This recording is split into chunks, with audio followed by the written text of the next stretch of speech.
Welcome to the Resilient Mindset Podcast, an exciting new podcast by Resilience Queen, Justine Martin. Justine is the owner and founder of the Resilient Mindset, a division of the Justine Martin Corporation.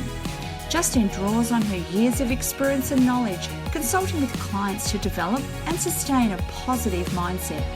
Focused on igniting your passion, purpose and power, follow the Resilience Queen each week as she delves into the mind of her guests, exploring fascinating stories and inspiring journeys. Corbie Mitleid has always been the different one. A writer and a visionary in a medical family, she's always made her own path.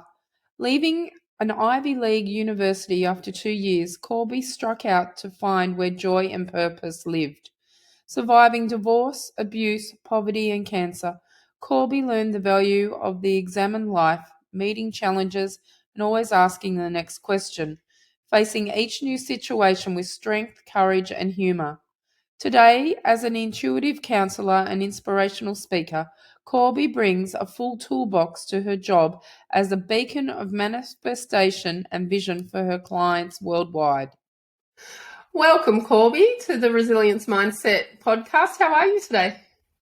Wonderful, and jealous of you down under because we had 20 degrees below Fahrenheit with a wind chill of minus 36 2 days ago. Oh my God, and I'm in the southern states of Australia and we really haven't had a summer. I think we've had 2 days that have been, summer, and we're all whinging saying, oh, it's cold here at the moment, and no. Come to upstate New York, my darling, you will know cold. Oh, you win. Well, let's get into it. That's resilience in itself, isn't it? Living in a climate that is that cold. Oh my gosh. All right. Resilience and a good pair of earmuffs, yes. Yeah. Oh yes, you would need that. And thermals. Oh. All right, I'll visit in summer. Not winter. Okay, so let's get into it, Corbie. What does resilience mean to you? Resilience, there is a little toy that used to be called a Weeble, and it had a heavy weight in the bottom, and the tagline was, Weebles wobble, but they don't fall down. I have been through it. 3 bouts of breast cancer, 2 divorces, the death of 3 parents, 2 bios and a stepmother I adored, rape, poverty, abuse, you name it. But this is what it looks like 19 years after the double mastectomy, 68 years old, 20 years into a good third marriage, and the career I love. Fantastic. And I am not special. You listening, you can do what I do. Yes. Same as me. I'm 3 primary cancers in, MS in, 5 failed major relationships. My last partner passed away last year, and domestic violence, homeless, yeah, you name it, the list goes on. And I'm sitting where you are, Corbie, moving forward. And I love that definition of we wobble, that one. That's great. I think I'm going to use that one from now on. That's very good. So what's in adversity? So you've just mentioned quite a few, but let's focus on one. You can pick which one. Which adversity have you faced, and how did you draw on your resilience to cope? All right, let's do the cancer dance. First of all, notice I don't say I fought cancer, because what you fight fights back. And I am not a cancer survivor, because you say that word and you think people are hanging on by teeth and toenails. I am a cancer dancer. I found out how graceful I could be under pressure, avoided getting my toe stepped on, and got off the dance floor in one piece. Now, first bout in 1989 for lumpectomies, radiation while I was acting in New York. Second was skin cancer from the radiation. Took care of that. In 2004, I had finally married the right guy. And we said, great, we're in our late 40s, no kids, we can really get to know each other. And then all of a sudden, I got a second primary. Brought the danger clock back to 0. But the doctor said, sorry, 3 strikes, you're out. We're taking the breasts, we're taking the ovaries, and you're going from this Dolly Parton figure to a fat fire plug with permanent side effects in 3 weeks. Suck it up. Did I go home and cry? Yes, I'm normal. But I knew from what I had learned about living the examined life, you had to find 3 reasons to be okay with it. So I did. Number 1, you don't have them. You can't get cancer there. Number 2, the top half was not going to get slammed in the refrigerator door at the doctor's every year, and every woman listening knows what I'm talking about. Oh, 3, yeah, I do. implants, cool, I'll be perky till I'm 93. Had the double mastectomy at Massachusetts General Hospital. Walked out in 3 days and shopped for a bathing suit in 5. And like I say, this is what you can look like 19 years later at 68. It's not a sentence Amazing. to you're worthless. It's not. Yeah. And if you're listening to the podcast at the moment, everyone, you can look at us on the vlogcast. Just go to Justine Martin Corporation YouTube channel, and they're all up on there. And you can see how gorgeous and radiant Corbie actually is sitting here talking to me right now. She's sitting on Monday evening. That's correct, isn't it, Corbie? And I'm Tuesday, nearly lunchtime. So there's a bit of time difference, but with modern technology, here we are. And here we are both, going through our cancer journeys and getting through the other side, seeing that big ray of light, getting there. So that's an amazing comeback for you. What's been your biggest failure to date, and what resilience techniques did you use to get back up? How do you keep getting back up? Part of it is what I do for a living, okay? When you're an intuitive counselor, some people will say psychic medium, certified tarot master, past life specialist, the works. This is not all there is. And that's how I live the examined life. If something is happening to me that I don't like, well, it's going to happen. So my first thought is, what do I need to learn from it? Second for me is, how do I teach with it? And the next answer is next. You just have to move on. I mean, I've seen women 15 years away from stomach cancer, and they meet you and say, "Hi, I'm Mary Sue, and I'm a cancer survivor." Well, in 1973, I was the Betty Crocker homemaker of tomorrow for New Jersey. But I don't talk about it now, because that was then, this is now. The failure is only rerouted opportunity.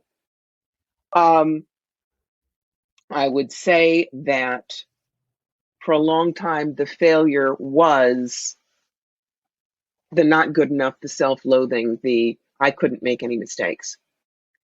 And very often, women are taught that by their mothers. And the example I give is, you're 2. There's this big white thing, and there are these silver things on top, and you reach for it, and mom goes, bad, hot. Okay. You're 4. There's a plate of cookies. You're a smart 4-year-old. There's more cookie in the big one than the little one. So you reach for the big one, and your mother goes, no, and you're selfish. So you're not even going to get a cookie. And she gives it to your little brother, who eats it at you. And then she compounds it with, besides, girls who eat cookies get fat. Nobody likes fat girls. Do you really want a cookie? And we are taught, by the time we're 7, subliminally, if we want anything, we're wrong, we're bad, we'll be punished, and we have to watch somebody else take it. So we learn to hate ourselves for wanting. We learn that anything we want, we're pigs, we're selfish. Somebody else should get it. We're taught to say no when we want to say yes. And all of these things, because that's how our mothers were raised, is damaging to us. Yeah. So fighting for who we are, you're going to fail sometimes. But in the end of it, you will say, I am enough. I'm enough. And I'm worth wanting things. Yeah, that's right. Yeah, I grew up with a narcissistic mother, and she didn't mean to be. That was just the way that she was. They were. Yeah, and she really favoured my brother. We have this saying, he was the golden child. Well, he was the golden child until he turned a teenager, and nothing that I could do as a child was ever good enough for her. or even in my teenage years was ever good enough for her. And it's taken a lot of work.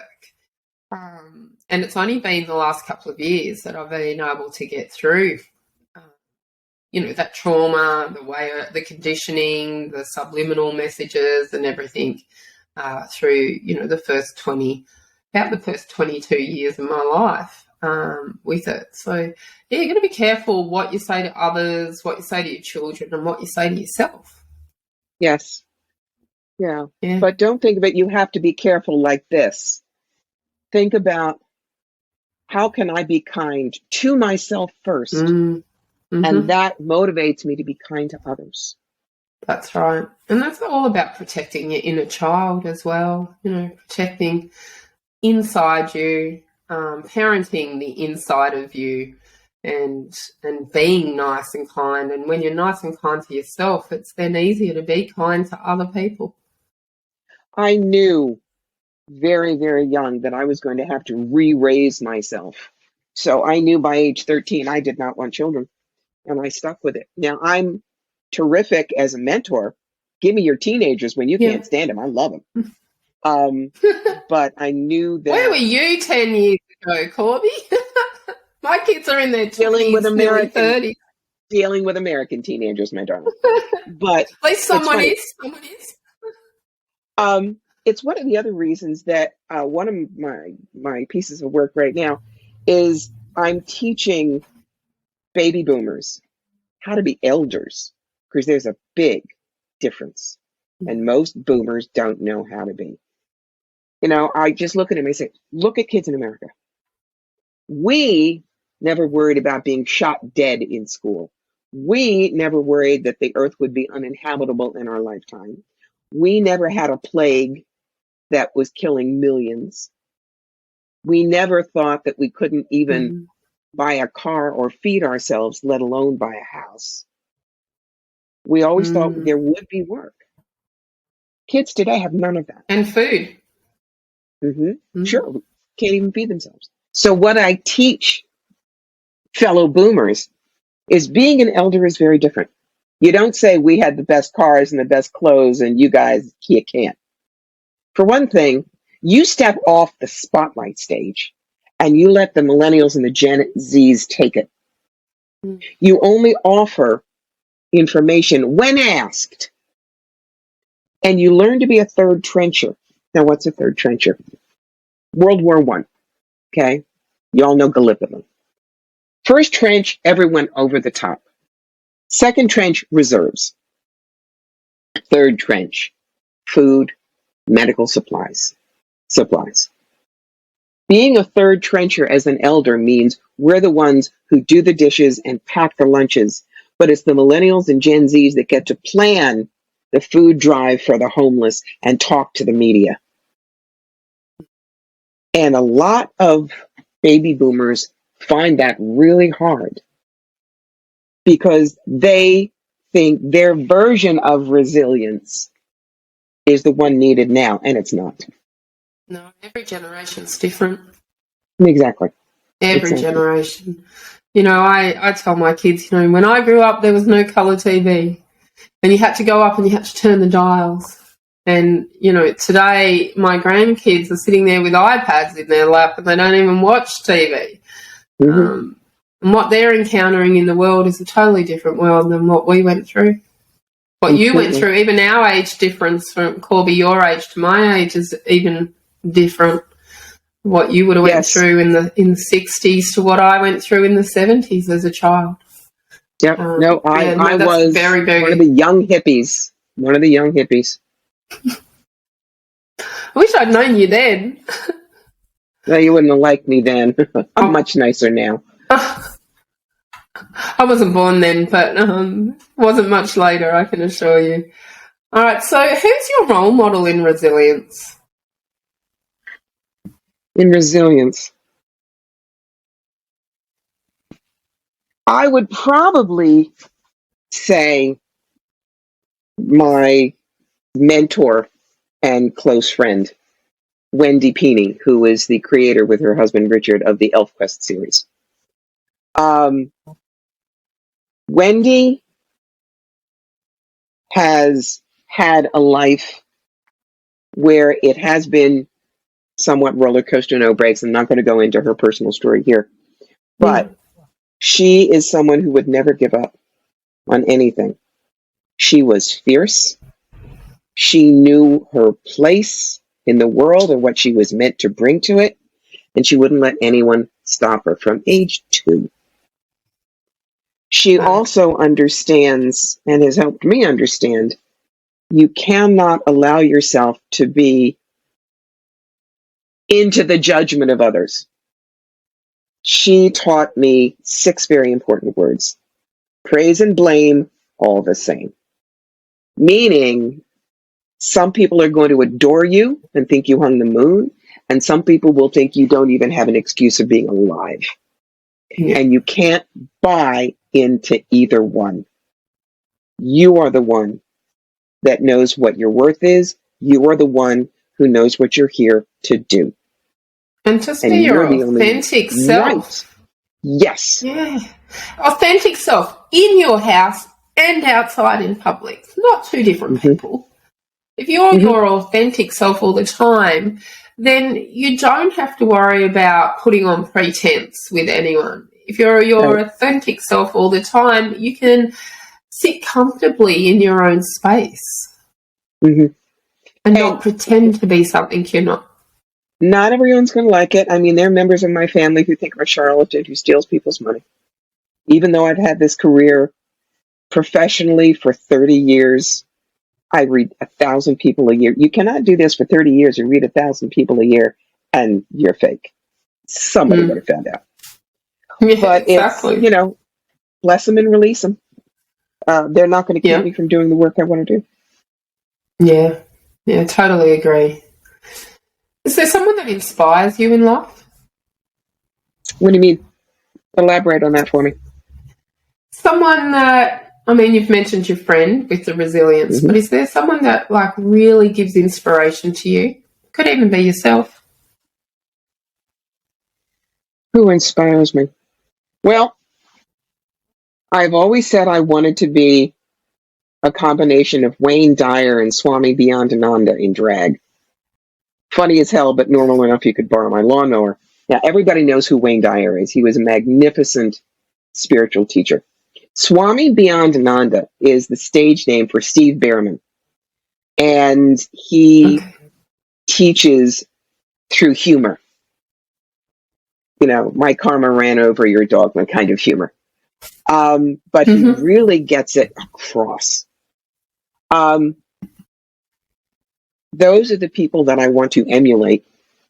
Barry and Samaria Kaufman, who ran the Option Institute in Massachusetts, were very instrumental in teaching me the 3 most important questions in the world, which are, what am I X about? X is whatever emotion you have. Why am Mm-hmm. I X about that? And the question we never ask ourselves, what do I think would happen if I stopped being X about that? That's resilience. Yeah, That's resilience. it is. It's called stimulus belief response. Let's take the example of it's raining. The rain is neutral. I have this family at the shore down at, the New Jersey beaches, and they're only there for a week, and it's raining the entire time. They might think it's awful rain. Me, I'm working in my office, and the cats are snoozing on the cat tree. I don't care. I'm neutral. The farmers where I live in Schoharie County, it hasn't rained in 2 months. They're dancing. They love the rain. Now, change the belief. What if the person at the shore said, I have always wanted to show my kids the Peter Sellers movies, Inspector Clouseau. We're going to have movie week. And he plans everything. And instead of being mad at the rain, he decides the rain is great. Look what it did for me. Mm. There's somebody in Schoharie, one farmer that goes, damn it. If it had only held off for another 2 weeks, I would have gotten a big fat insurance payment. Now I've lost it. He hates the rain. I still don't care. But it is how we view whatever is happening that makes the difference, and it hits what we believe. You can be Yeah. resilient by changing that belief. That's right. I mean, I choose to be positive. Mm-hmm. with everything that's gone through in my life, I choose to be positive. Because I don't have the energy to be there, sitting there being negative, because it takes way too much energy to be negative all the time than looking at the positive things in life. And out of every adversity that I've faced, something positive has always come out of it. You just have to sit and think and look and go, okay, well, this is now the direction I'm going. I never give up. I modify. I just modify what the end goal is, moving that goalpost, whatever you want to say that it is, and modify it to get to it. And you just keep in your own lane. My aunt always says, stay the course, stay in your own lane. Don't worry about what's happening outside. Just stay the course, stay in that lane. And that just keeps me, moving forward with that. Okay, our next question. What are your passions in life, Corbie? Maine Coon cats, for one. Maine Coons are little dogs in cat suits. Love and comedy and furry porta packs, and I've been a Maine Coon mom cat since 1985. My current boy is about 20. I'm not a cat person. Oh, no. I'm not a cat person, but my daughter has 4 cats, and I've looked at the Maine cats, because I don't think we actually have them here in Australia. Or if we do, they're very, very few and far between. And they're very popular. If I was ever going to own a cat, that would be the cat. Size of a beagle. He actually was a Britain kitten who became a New Yorker. He was a gift from a friend of mine over there, and he was the smallest one for the first 10 days. I said, Steph, how come I'm getting the shrimpy guy? She goes, oh, no, over here we call them prawns. So his name became the prawn. So now 23-pound prawn. What else? So in Australia, that's about 12 kilos if you're trying to convert that over. Yep. 10, 12 kilos. Yeah. Yep. Big cat.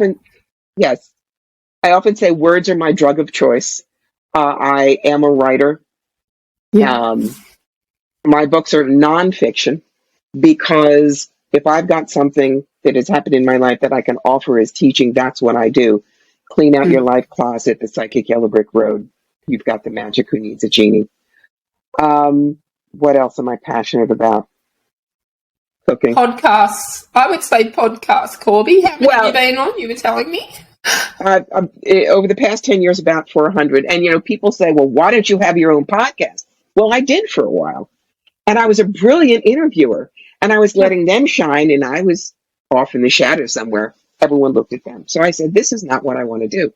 So now I get invited onto podcasts. I get to shoot my mouth off to perfect strangers for an hour or so.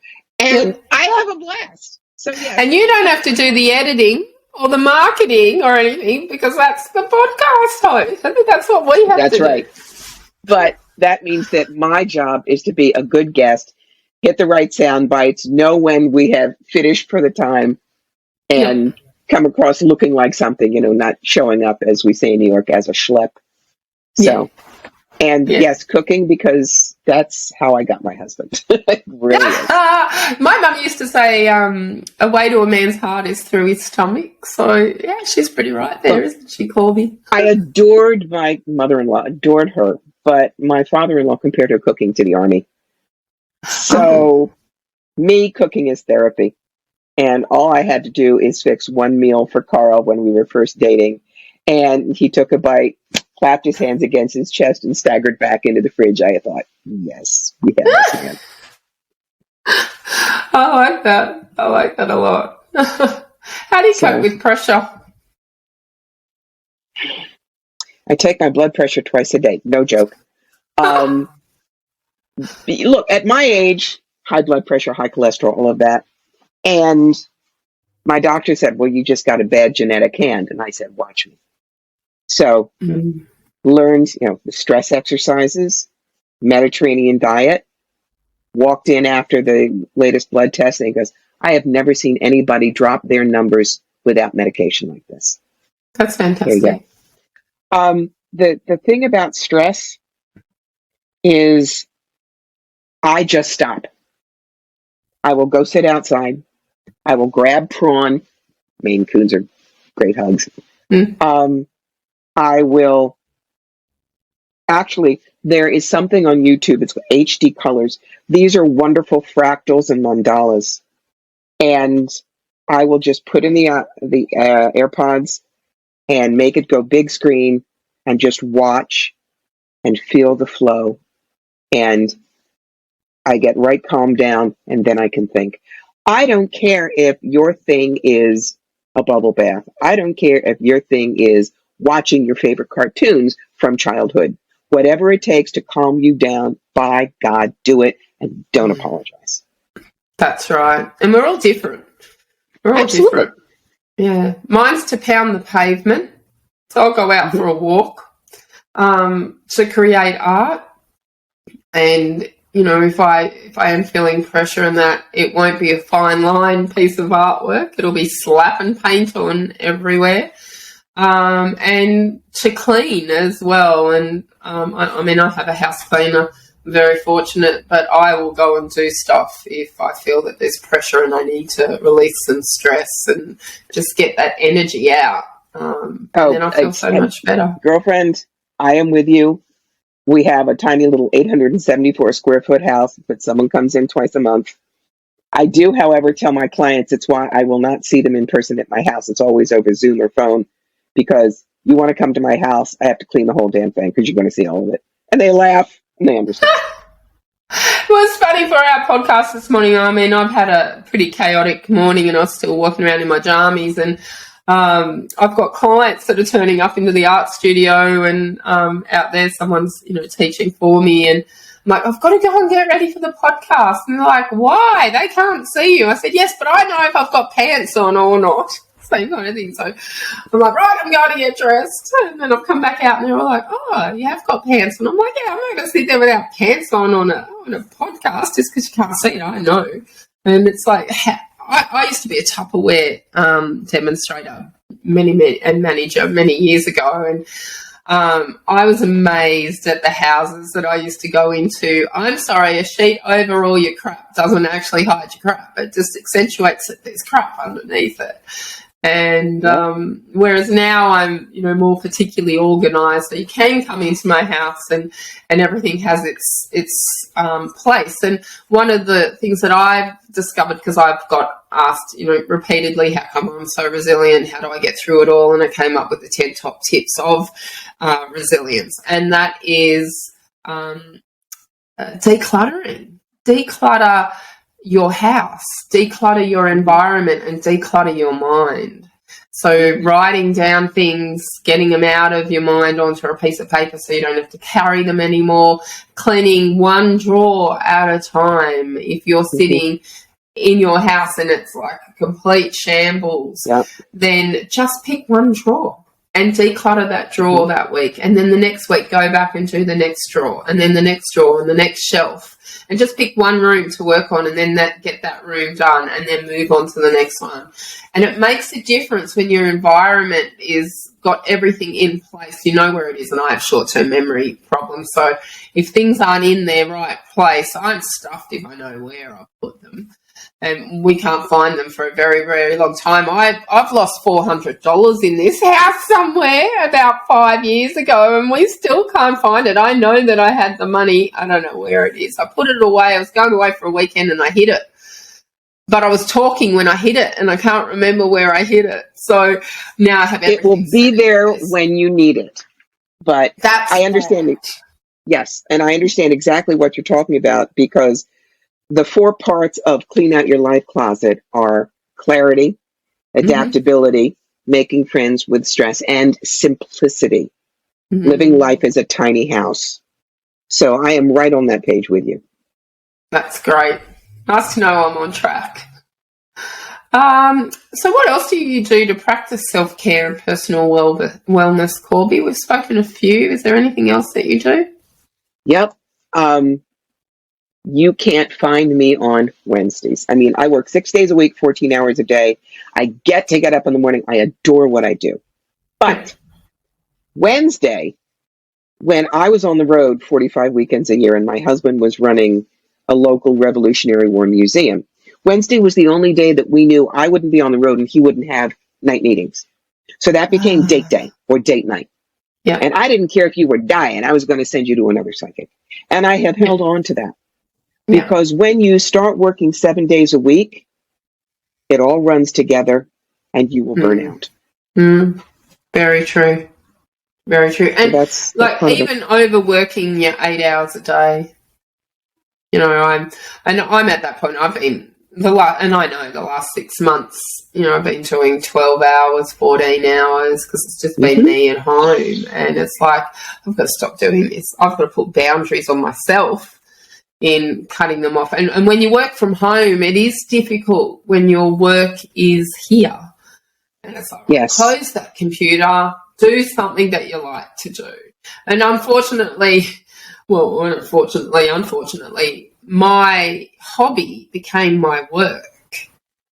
So in painting, I'm an award-winning, multi-award-winning professional artist. But it was just a hobby. You know, I was told 12 years ago I'd never be able to work again by a medical profession, and he told me to find a hobby, and I'd always wanted to learn how to paint. So I picked up a paintbrush. It just turned out I was pretty good at it. And that's how this has all started. It's just rolled from one to the next to the next. And so my hobby is now my work, and there's a fine line between, okay, well, I'm doing work in painting, or I'm going to create something just for me. I'm just going to paint some emotions out. I'm just going to paint something that I've seen somewhere and I want to paint. So there is that fine line, and I know a lot of other people that work from home that find that hard as well. It's like, right, you just got to shut off. You know, your business isn't going to fail if you take care of yourself first. Exactly. Yeah. My phone, it's my mobile. At 9 o'clock at night, it shut down. I will talk to you 9 o'clock in the next morning. If you call me, you will get the voicemail. Yeah. I have Do Not Disturb on mine. Do you put Do Not Disturb on yours? I've got an iPhone, and I've got the function that says it just clicks on to Do Not Disturb, and if it's an emergency, you can ring through. My close contacts can ring through and get me, so my kids can get me. But other than that, no. I'm off the radar as well. And you have to put those personal boundaries up there, or people take advantage of it. Especially doing what I do. While a lot of people really respect psychic mediums, to some of us, we are no more than a burger or a latte or a car wash. When I have done expos and I'm taking 15 minutes to grab a sandwich, I have had someone lean over my booth, poke my sandwich with his finger and say, "You don't need to eat right now. My wife needs a reading." Guaranteed. My assistant went right in front of me. They didn't come in the booth. The kind that walk up to me and say, "I don't know, tell me something you couldn't know about me, and if you're right, I'll have a reading." I look at them and I smile and I say, "I'm sorry. I don't roll over and fetch either." And I turn my back and they don't get a reading. You treat me with respect, or you don't get me. You're polite. I would have turned around and said, we do swear on this podcast occasionally as well, Corbie, but I would have said, "Well, you're an arsehole, but you may know that or you may not." Oh, well, very often when I would go from the States to Canada to do a show, if the Canadian customs person found out what I did, he said, "All right, give me a reading right now." And I would always just smile and say, "Okay, you're underpaid, you're overworked, and you can't understand why the Americans are such nasty bastards." And they would laugh. And off I go. I'm Australian and I'm not a psychic, but I even know that. Yeah. That's great. Love that. So what's your favourite movie that features a person's inner strength to get back up? Do you watch movies? I do. And it can be different ones. For sheer silly, it's Galaxy Quest. Yeah. For honest to God, really resilient, it's Rocket Man. Oh, I love Rocket Man. It was on TV I adore here Elton. again. Adore Elton. You know, everyone says, "What's a concert you really wish that you could go to?" And I just look at him and say, August 25th, 1970 at the Troubadour. You know, it's where I want to be. That was Elton's breakout concert in the States, and it was the earth shook. I would love to see that. I saw him in, what year are we at the moment? 23. So I think I saw him in 2020, just before the pandemic hit. Yep. probably was, or maybe it was 21 when we opened up a bit. I can't remember, a bit blurry. But I saw him twice within 3 weeks. And he's only just toured here again, and I didn't get tickets for that. But yeah, amazing performer. Love that music, his music, and I love that movie as well. Yeah, definitely. Great choice there, Corbie. What's a quote that you live by? Now, we've already spoken about one quote. What's another one? I teach people to find their sentence of passion in their motto. Your sentence of passion is your rallying cry, what you want to tell God you got to do when you were down here. Your motto is what you say to yourself in the morning. My sentence of passion is cross the bridge from fear to fearlessness and fly. When I can take you from point A to point B, when you thought you couldn't make it, I'm living my bliss. But my motto is a direct quote from Robert Heinlein in the book Time Enough for Love. In life, moderation is for monks. Take big bites. Yeah, I like that. I like that one. Very much like that one. So what's a job or position that you've loved the best and why? I'm guessing what you're doing now because you've been doing it for so long. Absolutely. Absolutely. Everything I've ever done has fed into this. I used to be an executive recruiter for engineering and manufacturing. I counsel people in careers. Actress. Give me an audience, baby, and I'm right there. And I've done stand-up comedy about You Think a Psychic's Life is Easy. I've been an executive assistant to nasty lawyers and CEOs, so I know how to engineer my own work. Everything I've done has prepared me for this. I did not graduate from high school in 1973 thinking I was going to be a psychic. I thought I was going to act. Went to Brown University to act. I did it in New York for a while. But I realized I didn't feel like spouting other people's words. I wanted to say mine, which is why the writing, the talking to clients, especially when I can get people to laugh, the shielding comes down and the information goes right in. I'm not one of those psychics, as I say, who thinks her aura don't stink. Well, I thought when I was leaving high school, I went off to study to become a professional composer, classical composer and conductor. Wow. Now I'm a podcast host, an artist, an author, a publisher. I thought I was in my dream job 12 years ago, and I was in the weight loss industry. How I got in the weight loss industry, I became fat, and that's how I ended up in the weight loss industry.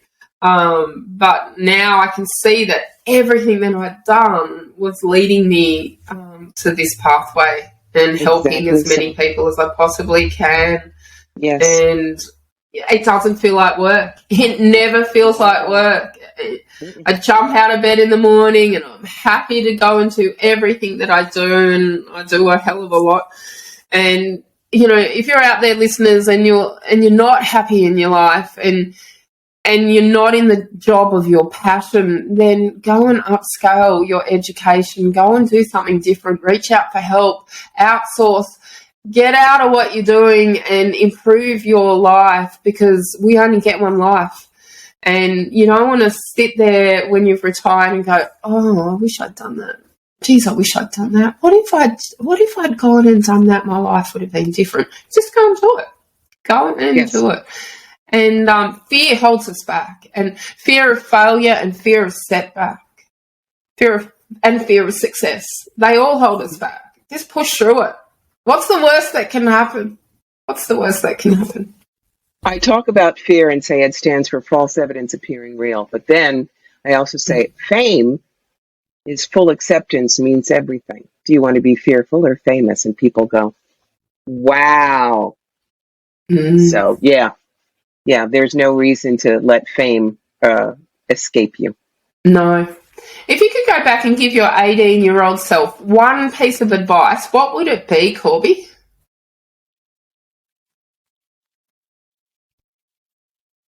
You're worth more than they told you. I like that. Most definitely. Don't believe what they've said. Yeah. I can so resonate with that. 100%. Yeah, and I would probably say very similar to my 18-year-old former self as well. And that would have then changed the course of a lot of decisions that I've made. Yeah, that one hits home. Okay, so we're going to... Yeah. People don't realize how much kids take in. If you tell the kid he's not worth something, even if it's just that you're having a bad day, that will sit forever. So, that's right. You were saying? Yeah, they're watching all the time. What's a book that you can recommend to my audience on resilience and why? Well, I'm going to recommend my own. You know that. I know. That's why I'm giving you the plug. It is. Here's the airtime. Okay. Here's the book. It's backwards. Clean out your life closet. The idea is when you're in charge of your changes, all the possibilities are yours as well. This is not your typical self-help book because I don't say, do everything and I tell you when it all gets better. I haven't lived your life. It's here's some of the dumb things I did. Here's maybe a client story, and here's some suggestions. But at the end of each chapter, you're going to have the adventure pages, and you will not be able to find the right answers on page 82. You have to answer them. Like, how perfect a story is good. Where do you beat yourself up most often? Why? Reimagine one of those times with the idea that good can triumph over perfect. What does it look like? How would your life change if you stopped thinking perfection was the only correct response to a project or a situation? You will learn just how brilliant and wonderful your life has been, giving you every tool you need to make it gorgeous. So where's that available, Corbie? Where can my listeners find it? Amazon. Right. That book is Kindle, and it's also an audiobook, which I did the narration for. So if you want me to talk about all this stuff with you, get the audiobook. I listen to a lot of audiobooks. I'm one of those ones that puts it on 1.5 and speed listens to it while I'm painting as well. But we'll put that link in the bio for you. Wonderful. As well. I'm no David Tennant, but the voice is good. I'm sure it's amazing to listen to and read. What's one question you'd wish I'd asked you, Corbie, and what would you have answered? You did a really fabulous job, Justine. That's a toughie. Thank you. I'll take that compliment. Just take it. There may be a question. Actually, the wonderful thing, and I know this is on the show, so everybody listening, this is why she's good. The questions, even if she asks them most of the time, didn't come across as rote. She listened to what I had to say and springboarded from it. She clearly did her homework, and she was genuinely interested in what I had to say. She's got it all done. Thank you, Corbie. I do have a long list of questions. I'll give you a hint. I've got a long list of questions, and depending on how the interview is going, I pick which questions I think will fit into it. So, every podcast is totally different because we have different guests twice a week. It drops, and depending on how the interview's going, I've never had to cut an interview off short yet. The only problem is that we sometimes chat too much, and I think the longest I've gone for is about an hour and 10 minutes. Like, that one's a bit long. Do I break it into two? No, we'll just leave it in one, and there's a pause button. People can come back to it. So it's been an absolute pleasure having you on today. I do have a few quirky questions to ask you now. Hit me. These are left field. If you could live anywhere in the world, where would it be? Right where I am. The northern Catskill Mountains in upstate New York. Gorgeous. Anywhere with the prawn. Anywhere with my prawn. And the husband. And the husband comes first. Yes. And the husband. Yes. That's all right. What was your favourite subject in school? Drama. Theatre. Absolutely. Could see that. Mine was music. And I bombed out in English, and now I'm an author. Go figure. So, if you're failing something in life doesn't mean that you can't excel in it at some particular point. Absolutely. Just because someone else says something about you doesn't mean that that's the way you have to be. I was told I'd never amount to anything. They didn't know Then me. you It's use also told. then you use my two magic phrases. Thank you for sharing. You may think that if you wish. Then you go do what the hell you want. Yeah. My mum used to tell me there's no such word as can't. And that's my philosophy. Okay, there's no such word as can't. I'll say yes to that and then I'll work out how to do it. Yep. And when I've worked out how to do it, I'm like, yes. It's just like, for my book that I published last year, I wrote an illustrated children's book. I've co-authored 4 other books, but someone else published those. And then, so when it came to my children's book, it was like, okay, well, I'll submit off to publishers and see where I go. And I came back with 5 contracts. I submitted to 31, came back with 5, and I was over That's the moon. good. And then I looked at the terms and conditions and went, oh, they're not going to let me do what I want to do with the artwork. And they owned the rights to the artwork while it was being printed with them, and I couldn't then produce anything that was similar to it. And I'm like, no, I'm cutting off my income here. How hard could it be to become a publisher? So I went off and I did some research and I did a course and I became a publisher. And now I have a publishing business called Morpheus Publishing, and we're launching 5 books this year through Morpheus, just on That's my terrific. side, let alone publishing other people's books as well. And that business is now taking off. So, you know, someone else's false belief is never yours. Just Exactly. remember that, listeners. Yeah. Pineapple on pizza, yes or no? Absolutely. Hawaiian pizza is Yes, delicious. I knew we were friends. We have Aussie over here. We have an Aussie pizza, which is bacon and egg, so to speak. And I always put pineapple on top of that as well. Love pineapple, double cooked with a bit of garlic. Thanks. Very nice. Try it. Not a problem. I'd go for it. Tea, coffee, hot chocolate, wine, or beer? Oh, I need the magic bean elixir in the morning. I'm a coffee girl. But Are you? after that, it's good tea for the rest of the day. I'm allergic to caffeine, so I buzz Oh, around. not I haven't this had a one. cup of coffee. No. 31 Caffeine years is since not I've that had a cup of coffee. That's all right. 31 I'll years, do it no for you, coffee. babe. No problem. Thanks. Yeah, I'm sure half the population is as well. What's your favourite food? Favorite food? Lobster. Fresh lobster. Me too. Oh, yes, yum. In Sydney, in New South Wales, in Australia, we have what's called Circular Quay, and they have a lobster bar there. And it cost me an absolute fortune when I was up there last year, but it was $70 for a lobster roll and a glass of champagne together, and it was the best meal I've ever had. It was so good, which probably works out to be about $40 US, I think. Maybe. And it was just a bread You roll should with come to lobster in it. Maine. You come to Maine. Maine is the state for lobsters, and you will indulge. Right. I'm visiting one day. I'm visiting for sure. Okay, Corbie, where can my listeners find you online? Oh, they can't avoid me, Justine. They really can't. You and me both.